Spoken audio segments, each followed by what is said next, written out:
নমরুদের সাথে কি কি কথোপকথন, কনভারসেশন, ডায়ালগ হয়েছে শুনবেন। নমরুদ বলে, ইব্রাহিম ঘটনা কি? আমি ছাড়া এই বাবেল নগরীতে কোন রব আছে বলে তুমি শুনি নাই। তুমি আবার কোন রব পাইলা? তুমি আবার রব পেলে কোথায়?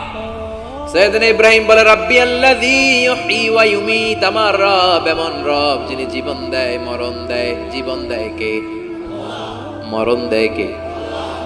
নমরুদ বলে, তাই তোমার আল্লাহ জীবন দেয় মরণ দেয়? আনা উহয়ী ওয়া উমীত, আমিও তো জীবন দেই মরণ দেই। সাইয়েদনা ইব্রাহিম বলে, তাই তুমিও জীবন দাও তুমিও মরণ দাও, তাহলে দেখাও তো, দেখাও তো কি করে জীবন দাও। নমরুদ জেলখানার দুজন ফাঁসির কয়েদিকে ধরে নিয়ে আসছে, ফাঁসির আসামি ধরে এনে ধারালো একটা ছুরি দিয়ে দুইটা আসামিকে ধরে আনছে। আইনা প্রথম আসামিটার পেটের ভেতরে ধারালো ছুরি দিয়ে ধা করে পেটের ভেতরে ছুরি ঢুকায় দিয়েছে। মুহূর্তের মধ্যে ফিনকি দিয়ে রক্ত বেরোতে শুরু করেছে। লোকটা জামিনে পড়ে ছটফট ছটফট করতে করতে করতে দুনিয়া থেকে শেষ। এরপর ছুরিটা পেট থেকে বের করে দ্বিতীয় আসামির পেটের মধ্যে ধা করে ঢুকায় দিতে যাবে। In the meantime stop, থেমে গেলেন, না তোরে মারবো না, ওইটারে মাইরা ওইটারে মৃত্যু দিলাম, তোরে আমি জীবন দিলাম, যা তোরে আমি আর ওইটারে। ইব্রাহিম দেখো, তুমি না বলেছো কেমন করে আমি জীবন দেই, কেমন করে আমি মরণ দেই। দুইটা আসামিকে ধরলাম, প্রথমটারে মরণ দিলাম, দ্বিতীয়টারে জীবন দিলাম, ঠিক কিনা? আসলেই তো প্রথমটারে কি দিছে, দ্বিতীয়টারে। সাইয়েদনা ইব্রাহিম বলে, ফাইন্নাল্লাহা ইয়াতি বিশ-শামসি মিনাল মাশরিকি ফাআতি বিহা মিনাল মাগরিব ফাবুহিতাল্লাযী কাফার। আল্লাহু আকবার। সাইয়েদনা ইব্রাহিম বলে, নমরুদ বুঝলাম তুমি জীবন দাও, তুমি মরণ দাও, বুঝলাম সব ঠিক। জেনে রেখো আমার আল্লাহ প্রতিদিন সকালবেলায় পূর্ব দিক থেকে সূর্য ওঠায়। পূর্ব দিক থেকে প্রতিদিন সকালে সূর্য ওঠায় কে? সাইয়েদনা ইব্রাহিম বললেন, আমার রব এমন রব প্রতিদিন সকাল বেলায় পূর্ব দিক থেকে সূর্যটা উঠায়। তুমি যদি আল্লাহর মতো শক্তিশালী হও, তুমি সকালবেলা পূর্ব দিক থেকে সূর্য না উঠিয়ে কালকে থেকে পশ্চিম দিক থেকে সূর্য উঠাও।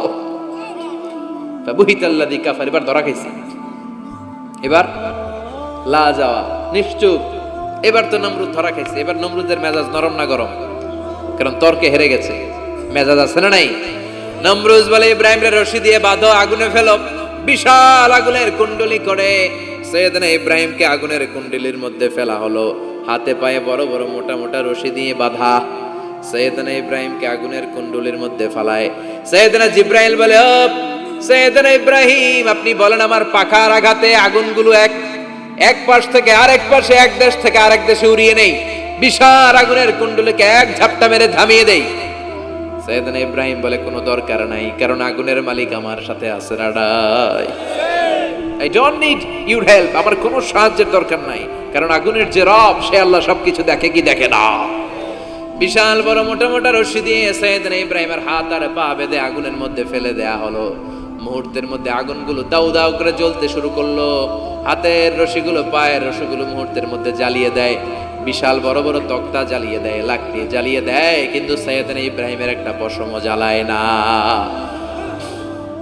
আজও যদি তোমাদের মাঝে কেউ ইব্রাহিমের মতো ঈমান আনিতে পারো, অগ্নিকেও পুষ্প বলে পরিণত করিতে পারো, ঠিক কিনা? মুসার মতো ঈমান হলে রাস্তা হবে সাগর জলে, ইউসুফের মতো ঈমান হলে একে একে দরজা খুলে। নবী ইব্রাহিমের মতন ঈমান যদি আজও থাকে বিদ্যমান, অগ্নিকুণ্ডে দেখতে পাবে খুবসুরত এক ফুলবাগান। সুবহানাল্লাহ পড়েন। আল্লাহ বলেন, কুলনা ইয়া নারু কুনি বারদান ওয়া সালামান আলা ইব্রাহিম। আল্লাহ বললেন, আগুন, দুনিয়ার শুরু থেকে তোকে একটা ধর্ম আমি দিয়েছি, যা পাবি জ্বালিয়ে ছারখার করে দিবি, কিন্তু আজকে কয়েকদিনের জন্য তোর জ্বালানোর ক্ষমতা আমি আল্লাহ কেড়ে নিলাম। তে আমার ইব্রাহিমের জন্য ঠান্ডা হয়ে যা। কি হয়ে যা? তবে আগুন খবরদার এত বেশি ঠান্ডা হবি না যাতে ইব্রাহিমের সর্দি না লেগে যায়। সুবহানাল্লাহ পড়ে। আগুন বলে, আল্লাহ বললা ঠান্ডা হ, আবার বললেন বেশি ঠান্ডা হবি না, যাতে সর্দি না লেগে যায়। আমি কি করুম? আল্লাহ কয় বারদাউ ওয়া সালামান আলা ইব্রাহিম, আমার ইব্রাহিমের জন্য এয়ার কন্ডিশন, নাতিশীতোষ্ণ, গরম নয় ঠান্ডা নয়, এরকম জান্নাতের গুলবাগিচা হয়ে যা। আল্লাহু আকবার। সাইয়েদনা ইব্রাহিমে আগুনের ভিতরে 40 দিন ছিলেন। চিল্লা এখন কয়দিন? একটা পশমও পুড়ে নাই। আগুন থেকে বেরিয়ে উনি অনেক দিন বেঁচে ছিলেন। শেষকালে নাতি পুজিদের সাথে যখন গল্প করতেন তখন বলতেন, নাতিরা, আমার জীবনের সবচেয়ে আরামদায়ক সময় কেটেছে নমরুদের আগুনের ভেতরে ওই 40 দিন। ওই 40 দিন যেই সুখ, আমোদ, ফুর্তি, আনন্দে আমি ছিলাম, আমার জীবনে কোনো সময়, কোনো মুহূর্তে এত সুখ, এত আনন্দ, এত চমৎকার সময় আমি কাটাই নাই। চিল্লা এখন সুবহানাল্লাহ। এবার আল্লাহ ডেকে বলে, নমরুদ, টাইম ইজ আপ, তোর সময় শেষ। অনেক বেড়েছিস, অনেক সুযোগ দিয়েছি, আর না। আমি আল্লাহ সব সময় ধরি না, ধরলে ধরে না, ধরলে আল্লাহ ছাড় দেয়, কিন্তু ছেড়ে দেয় না। সুবহানাল্লাহ পড়েন। আল্লাহ কি দেয়? ছেড়ে দেয় না। আল্লাহ বলে, নমরুদ, এবার তোর শাস্তির পালা। তোরে আমি ফেরেশতা দিয়ে মারবো না, জিন দিয়ে মারবো না, সাইয়েদনা ইব্রাহিম দিয়ে মারবো না, তোরে মারবো আমি ল্যাংড়া মশা দিয়া। সুবহানাল্লাহ পড়েন। আল্লাহর বাহিনী, বাউদা জুনদুম মিন জুনুদুল্লাহ, এই মশাগুলো কিন্তু আল্লাহর সৈনিক। এই বাতাস আল্লাহর সৈনিক। 50 আর 70 কিলোমিটার বেগে যদি একটা বাতাস বয়, সব শেষ হয়ে যাবে, ঠিক কিনা? এই জলোচ্ছ্বাসগুলো আল্লাহর সৈনিক, এই ভূমিকম্প আল্লাহর সৈনিক। ছোট্ট একটা ল্যাংড়া মশা নমরুদের নাকের ভিতরে দিয়ে ঢুকে কামড়াতে শুরু করছে। নমরুদ লাফাইতে শুরু করছে। নমরুদ রে সবাই কয়, নমরুদ তুমি ড্যান্স দাও কেন? কারে ড্যান্স না, মশায় কামড়ায়। মশারও কামড়ানো বাড়াই দিছে। নমরুদ এবার I M A disco dancer, disco dancer হয়ে গেছে। খালি লাফায়, খালি ডান্স দেয়। আহা, নিজের মাথার মধ্যে নিজে আঘাত করে, ঘুষি মারে, কিন্তু মশা বের হয় না। অমিয়া, এই মশা ঢুকছে কার অর্ডারে? এটা যদি বেরোতে হয়, বেরো হবে কার অর্ডারে? সে মাথার মধ্যে কিল মারে, ঘুষি মারে, নিজে আহত করে ফেলে, মাগার মাথা থেকে মশা বের হয়। নাকের ভিতর দিয়ে মশা ঢুকে কামড়ানো, এটা কি চারটেখানি কথা? শীতকালে যখন কাঁথা গায়ে দিয়ে শুয়ে থাকে, মশা যখন পন পন পন পন করে কানের সামনে, খারাপ লাগে না? আবার কাঁথা টাথা সরিয়ে আবার শুয়ে, আবার বন বন বন বন। তো কানের সামনে পন পন করলে যদি আপনার এত কষ্ট লাগে, নমরুদের নাকের ভিতর দিয়ে ঢুকছে, মস্তিষ্কে কামড়াচ্ছে, ওর কেমন লাগে? নমরুদ আর পারে না, অসহ্য। নিজে মারতে মারতে হাত পা কপাল সব লাল করে ফেলছে। অবশেষে আশেপাশে চাকর বাকর, খাদেম খুদ্দাম যারা আছে সবাই বললো, আমি আর পারিনি, এবার তোরা মার, তোরা মার। সবাই কয়ে, নমরুদ আজীবন আম করে মারছিস, এবার পাইছি খেলা, এবার ইচ্ছা মতো তোরে বিড়ামো। এবার সবগুলো আমি নমরুদে মারা শুরু করছি। মারতে মারতে বেহুশ, মাগার মশা বেরোয়। এই মশা ঢুকেছে কার অর্ডারে? বের হবে কার অর্ডারে? তারপরও বেরোয় না। নমরুদকে এবার আমার জুতা মার। কি মার? এখন আমরা পরি প্লাস্টিকের জুতা, চামড়ার জুতা, তখন পড়তো খরমের জুতা, কাঠের জুতা। খরমের জুতা, চামড়ার জুতা। খরমের জুতা বানায় কি দিয়া? কথা কন, চিনেন? এবার ক্যামেরা জুতা মার। সবাই এবার কাঠের জুতা লইছে, ইচ্ছা মতো পিটান শুরু। পিটাইতে পিটাইতে ওর মাথা ফাটিয়ে রক্তাক্ত করে শেষ। নমরুদের খেলা শেষ। নমরুদের খেলা যখন শেষ, আল্লাহর সৈনিক ওই ল্যাংড়া মশা নাক থেকে বের হয়ে শূন্যে উড়াল দিয়েছে। চিল্লায় পড়েন আল্লাহু আকবার।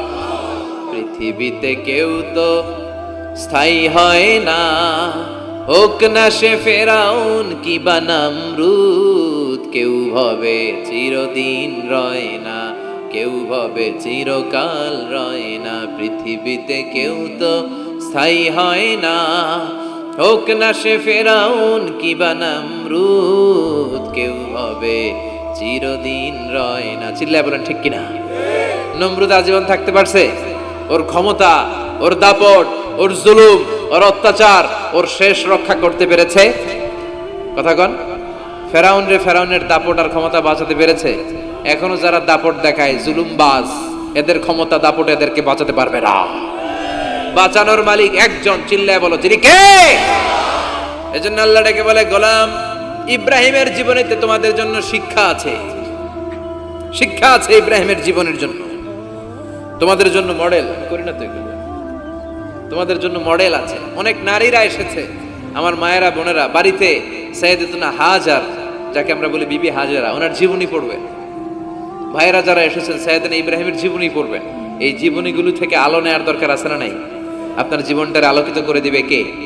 আজকের এই মাহফিল থেকে কি আমরা ওয়াদা করতে পারি না আমরা সাইয়েদনা ইব্রাহিম আলাইহিস সালামের জীবনী শুরু থেকে শেষ পর্যন্ত পুরোটা পড়বো, আর যা শিখলাম নিজের জীবনে কাজে লাগাবো? রাজি আছি না নাই? আমাদের মডেল হচ্ছে নবীরা। চিল্লায় বলেন, আমাদের মডেল কারা? এই নবীদের জীবনী মানলে আমরা আলোকিত মানুষ হতে পারবো। এই নবীদেরকে যারা অনুসরণ করে এরা টেন্ডারবাজি করে না, চাঁদাবাজি করে না, মাস্তানি করে না, দুর্নীতি করে না। এরা 14ই ফেব্রুয়ারিতে মেয়েদেরকে নিয়ে নাচানাচি করে না। এরা দেশপ্রেমিক হয়, এরা আল্লাহ আল্লাহ হয়, এরা ইসলামের পক্ষের শক্তি। চিল্লায় বলেন ঠিক কিনা? আল্লাহ আমাদের সবাইকে তুমি বুঝার তৌফিক দান করো।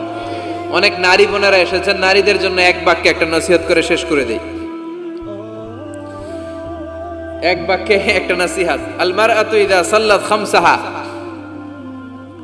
বিষ্ণু বলেছেন যে নারীরা মাত্র 4টা কাজ করবে আল্লাহ তাআলা তাদের জন্য জান্নাতের 8টা দরজা খুলে দিবে। এক নাম্বার হচ্ছে আল মারআতু ইযা সাল্লাত খামসাহা, যে নারী 5 ওয়াক্ত সালাত পড়বে, ও সামাত শাহরাহা, রমাদানের রোজা রাখবে, আতাআত বা'লাহা, স্বামীর আনুগত্য করবে, ও হাফিজাত ফুরুজাহা, নিজের লজ্জাস্থানের হেফাজত করবে, ফালতাদখুল মিন আইয়াবিল জান্নাতি শাআত, তারা আল্লাহর জান্নাতের 8টা দরজার যেটা দিয়ে মন চায় ঢুকবে, কোনো বাধা নাই। এগুলো মানার দরকার আছে না নাই? আল্লাহ আমাদের ফ্যামিলিগুলোর সাইয়েদনা ইব্রাহিমের ফ্যামিলির মতো জান্নাতি ফ্যামিলি বানাও। আপনারা উঠতেছেন কেন? হ্যাঁ, এদিকে দুই একজন উঠলেন, বসেন বসেন। একসাথে আসছেন, একসাথে বিদায় নিব। যতগুলো কথা বললাম কোরআন সুন্নাহর আলোকে বলেছি, বানিয়ে কিছু বলি নাই। তারপরেও আমার মনের অজান্তে কোনো মিস ইনফরমেশন যদি আমার মুখ ফসকে বেরিয়ে যায়, সেগুলো যেন আল্লাহ তাআলা আমাদের স্মৃতিপট থেকে মুছে দেয়। আর সত্য সুন্দর হকের পক্ষে যা বললাম তার সবটুকুন প্রথমে যেন আল্লাহ তাআলা আমাকে এবং আপনাদের সবাইকে আমলের তৌফিক দান করে। আমরা পড়ি আমিন। আপনারা সবাই ভালো থাকবেন, সুস্থ থাকবেন, সুন্দর থাকবেন। সুবহানাকাল্লাহুম্মা ওয়া বিহামদিকা আশহাদু আল্লা ইলাহা ইল্লা আনতা আস্তাগফিরুকা ওয়া আতুবু ইলাইক।